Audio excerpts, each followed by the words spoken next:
Welcome back to my partner's favorite part of the program, the home stretch. And we have a very interesting artist of the week today. He's a graduate of computer science at the Nnamdi Azikiwe University in Awka, and he received a bachelor's degree. Guess what? We get this story all the time. He started his acting career in 2009 with a minor role in a television series titled Private Sector, which was followed by guest appearances in some other TV series. He then made his big break when he appeared in 2011 in the musical thriller Hood Rush alongside Osi Ukeje, Bimbo Akintola, and Gabriel Afolayan. Stan Eze, good morning. Nze. Yes. Mr. Nze, yes. Good morning, and thank you for coming to Thanks for having me. Sunrise. Now, can you please tell us exactly why you left computer science to act? I'm too used to it already. Most times we go to school just to have a degree. Make it be say we get, And so if not like so, why you not go study theater arts? I was already in the science world already. I did WAEC and it was sciences. I did JAM. How would I have started? It would have been a long haul. So I decided to, go through with it. And then it wouldn't be bad to have something you can fall back to. So yes, I must. You're planning to fall back. No. I'm saying it wouldn't be bad. I am in shock. Just a plan B. Just something on the side, basically. Okay. So when you left university, tell us how this journey started. So when I was in school, for me, the journey started while I was in school. Yes, I didn't do anything major, but that was how it started. I was acting on stage for a theater group, Champions Theater. And whenever I acted, people were always like, wow, guy, you did act. You need to do this professionally. I say, this is serious. So I started looking for gigs. I started auditioning. But because I was in school and I was studying in Awka, it was hard to combine with Lagos, doing jobs in Lagos. So I couldn't do anything on screen until I was on IT, my industrial training in 2009. That's when I did private sector, and afterwards it's been one small role until like 2013 when I got on Tinsel. And then the big role came along. Of course, those who watch Tinsel will recognize you as the character Hakano. Yes. Are you the bad guy on Tinsel? So Tinsel, he was just the funny guy. He was just there for comic relief, and people would suspect him for doing some couple of bad things, but no, he was never a bad guy. He was not a very bad guy. He was not a bad guy at all. He just made people laugh. Okay, so 2009 the journey started, and you've had a very busy schedule since that 2009. Well, my schedule didn't become really busy until 2016, actually. So yeah. for 3 years. Yeah, it took. The floodgate has just opened. And you have been hot. We try. So while we started, it was, God, please, the next job, please, another one. And I was tired. I got to a point in my career where I was tired of doing one scene, 2 scenes, 3 episodes. I wanted something big. I wanted something more. So it didn't come until 2016. I have this job, Just Not Married. So he went to the Toronto International Film Festival. So that was when I started to get, clamor from, other movie producers saying, wow, this guy, where has he been, because nobody knows you until you do that major thing that makes people know you. Before then, I did a couple of stuff. So in this journey, what helps you decide to take a role? Is it the money or what? Majorly the material, the script. What in the material gets to you?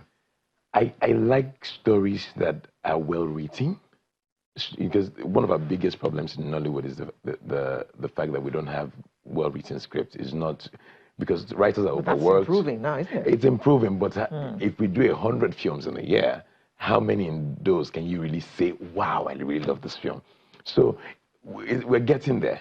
We're getting there. So well, for me, I remember I saw you in one where you were now the husband of your best friend's wife.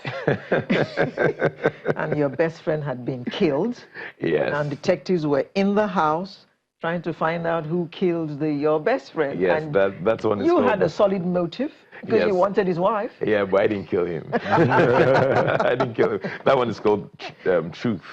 It's that was a good storyline. Yes, absolutely. So I try as my possible best to make sure that I screen the scripts I do, and it's good, so that whenever you see Stanley in a movie, you can confidently say that any film that this guy is on is a good film. So, do you know some actors have this thing about for each role you need to change your appearance. Sometimes shave, complete shave, or get a makeup and all of that. Do you have issues with this kind of things? Absolutely not. The only problem I see with that is we don't have so much time to prepare for a particular role. What I have on now, I would use for probably the next 4 or 5 films I would do. Why? I'm on a set now. I got upset to be on this show, and then on Monday I'm starting something else, and then the upper week I'm starting something else, and it's also possible that I might not finish the scenes I have from this series I'm shooting. But they said, oh, we're going to shoot for 20 days, but it's exceeded, and I've taken up another job. So the implication will be I have to keep this look until I'm done with continuity on this series, and I can finish all I have at hand. So, yeah, sometimes... Do you see that as a major challenge? It is a challenge. But in real life, you can look like this today and decide to take it all off tomorrow. Tomorrow, absolutely. So must you look the same from the beginning of the movie to the end? The problem is sometimes we shoot from beginning to end. We shoot middle, beginning, end. So sometimes you start from the end. So how do you explain that in the middle of a series, your hair is off? He suddenly is bald. So it's a major challenge. But one of the major problems here is funding. If producer is going to say, Stan, we're paying you for 6 months. You know, don't take any other thing. Even when you're not working, don't take any other thing. We got you. Then I'll just be going to the cinema when I know they shoot. But because I know I have to cover up, and they're even encouraging you, please take a job, or take. We can't pay you enough to cover up for. So, but we have to do what we have to do. So what else do you do apart from acting? So I run a kids management for kid actors. Oh. Yes. So we're actually doing we're doing the next batch next month. So we do a training for children and afterwards manage them. So the name of the project is the Kids Can Act Project. So we discovered that you always say, oh, we don't have good kid actors in films. Oh, how come this child cannot act? It's probably the producer's son or the people that they have. So we saw that niche and we decided to, come in, help train, because we have a couple of kids who are trained, who can act, but don't know how to get into Nollywood. How is it possible? Oh, it seems like a vague industry, So we are creating a platform where we train them and afterwards manage them as kids. So the next one is next month. What are you working on at the moment? So I shot this film, Split. So I produce as well. Yes. You see, when I say, what do you do apart from acting? I know, right? You didn't say that part. For me, it feels like it's already part of acting somehow, but it's the business of filmmaking. So I made, that's probably my 4th film alone, Split. But you're a computer scientist. I know. So where did you learn this? I learned on the job. So from being on people's sets, from watching other people produce, from creating relationship, from seeing some sets, from being on some sets, and it doesn't feel like the right thing to do. They're not probably planning their jobs properly, and I'm like, I think I can do better. That's how you just learn. And how has it been for you since you picked up? Yes, it's been amazing. Why do I say so? Now you have control over your story. You have control over your picture. You have control over your actors. You're not going to say, oh, why did they cast this kind of actor in this film? Oh, why is the story this whack? You have the right now to determine what sort of stories you want to tell, what you want to do in the film. As a producer and with your director, you are in charge of whatever people see. You want them to kiss? You say, no, I don't want them to kiss in the film. It's your film. It's your picture. You can, if a director is not going to abide by the rules of the picture I want to create, I'm sorry, I wouldn't hire you as a director. I would look for someone that would match my vision. So as a producer, it gives me the right to say, these are the sort of films I want to make. I want to make this film for festivals. I want to make it for cinema. I want to... So those who blame directors for the outcome of certain movies should look at the producers instead? Maybe not, because it's a director's film, to be honest, but the producer hired the director. But you just said it here, if you're not going to give me the picture I want, then I get you. But the director might have a better picture, but you don't want But we have to be in sync. So before I'm giving you this job, this is the script. Can you make the script? This is how I want it made. Is it possible? Then you as a director say, if you make it this way, it might be boring. Can we add this and this? Exactly. And I'm what saying, if you don't agree? Then I'm not hiring you. Okay, so who should bear the blame for the film? Both of them. Because it's teamwork afterwards. Definitely because teamwork. An actor is terrible and they're saying it's director.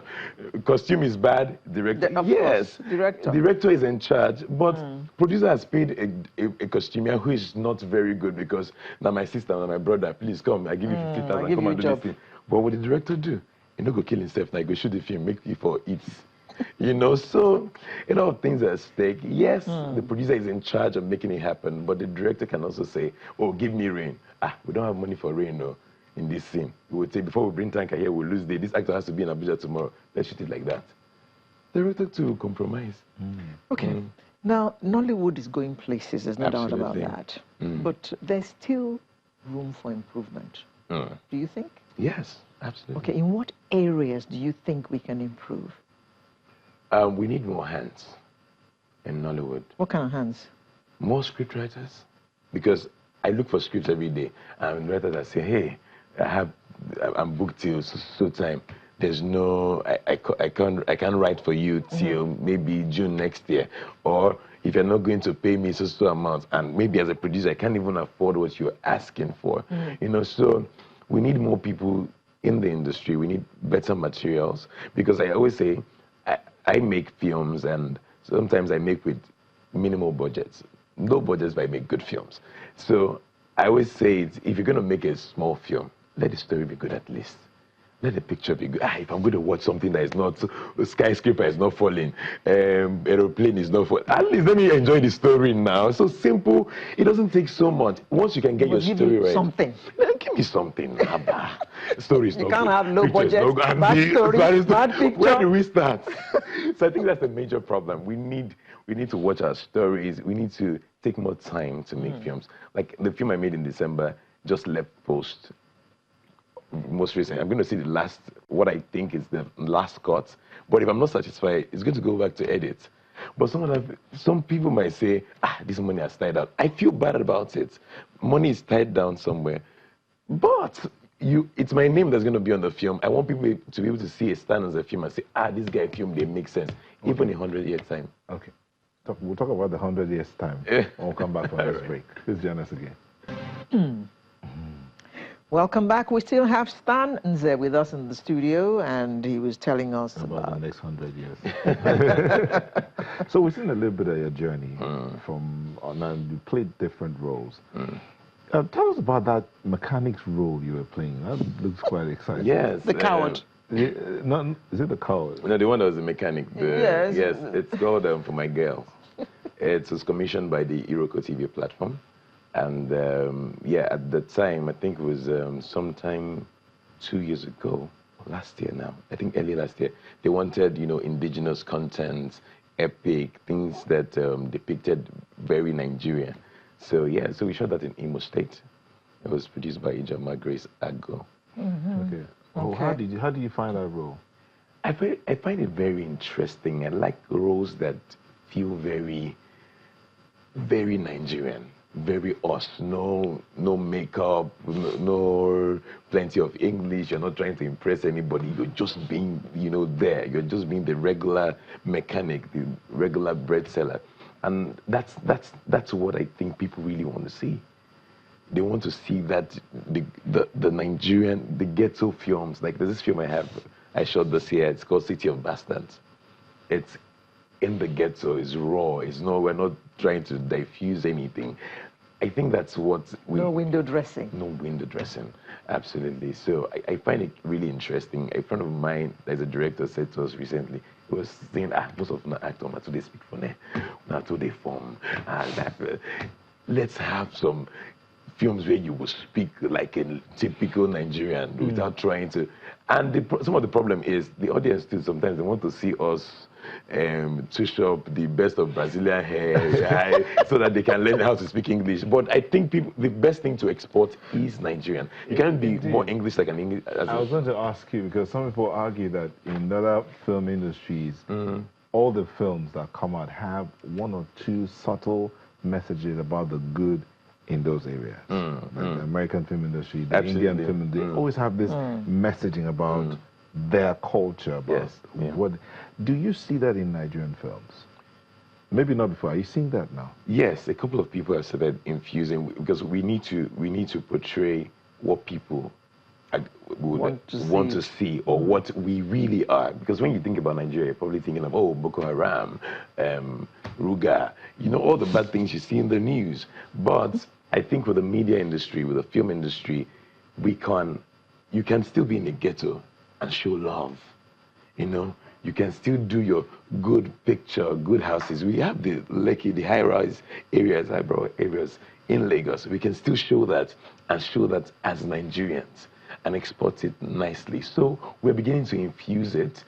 A couple of people are still trying to figure their way around it. Oh, if I shoot a film in the ghetto now, some people will not buy it because they're feeling it's not showcase, it's not classy. I didn't put a lot of money to shoot it. So we're trying to balance what we want people to see and the market, basically. How's that working out? We're like, the thing is, there's no structure. So we're finding where a lot of people are taking risks and, oh, this one paid off. Everybody's talking about wedding party, wedding party, wedding party. It took pains to make that sort of film. It took, oh, they broke box office. Nobody's asking what did they have to do behind the scenes, background. How could they bring all those actors together? How they got funding, all those things. You're more interested about, oh, the 500 million naira. And then all that. So we need to research more. Let me put you on the spot here now. Okay. You are going to play this role. What's the background work you have to do? I need to call the person, spend time with the person, find out, and it's also dependent on how much time I have. So sometimes the writer has done some of the background work. So the easiest way to do it, if you have like 1 week to go to the production, is linked to the writer. What were you able to find out about this guy? What are the messages you have? We shot something like that recently, The Trade. Yeah, it stars myself, Rita Dominic, Blossom Chigujeko. It's about something popular that happened in Nigeria some time ago. I don't want to let the cat out of the bag yet, but yes. So the director already had a one-on-one. The director, who is also the writer, Dade Osiberu, who had a one-on-one with some people that IG of police, people that were in charge of the case. Yes, so if I don't have access to them, I have access to my director, who has first-hand access. So I get those information, and then she's there, she's putting us through. So that's the much work. But if we have more time, she can take us on a tour. Oh, I want you to meet this person you're playing. He's still alive. Or meet his wife. He's late now. If we have time. If we have time. Yeah, the music in Nollywood, I always talk about that, and I may begin to sound like a broken record. The music tells you the story before you get to the end. In some films. Not all the films. Like, we have a lot of films that I've improved. Like my film, for instance, I had someone, all I needed to do was tell her the synopsis, and she went ahead and just did something. If you listen to the song without the film, you still enjoy it. You don't know what is happening. You know, it's like a random song, but it fits the story we're telling. So we're improving on that. Quickly, Okay. You mentioned financing before. Yes. How far with that one? So, I mean, plenty of low-budget movies because there's no financing. Yes. So are you all moving forward in that direction? The truth is, a couple of people that the problem is not that we cannot get money, but some people are scared to put money into something they're not sure how to get back to them, which I understand. I mean, if I was going to put money say 100 million is something. My brother, you need to tell me how to get it back. So there is no, people are still crying, oh, CD is no longer selling, piracy, or cinema, people might not come out. It's only in December that they come out. So what happens to January? What happens to February? We have to go. When's your birthday? 15th of May. Okay. You guys want to send me gifts? Yeah. Then I want people to encourage their kids to register for the Kids Can Act project. Don't worry, they'll find you. They'll find it. Stan on Instagram. You know. Thank you, Stan. Thank you very much for coming on Sunrise this morning. Thank you. And that's Sunrise for today. We'll bring you a fresh one next week. I'm Alera Edu, wishing you a happy weekend. See you next week. And I'm Nell Taigbe saying have yourself a good day, be the best you can be, love this and to yourself, and happy birthday to Anje and Binije, a great man. God bless you. Bye-bye, everybody.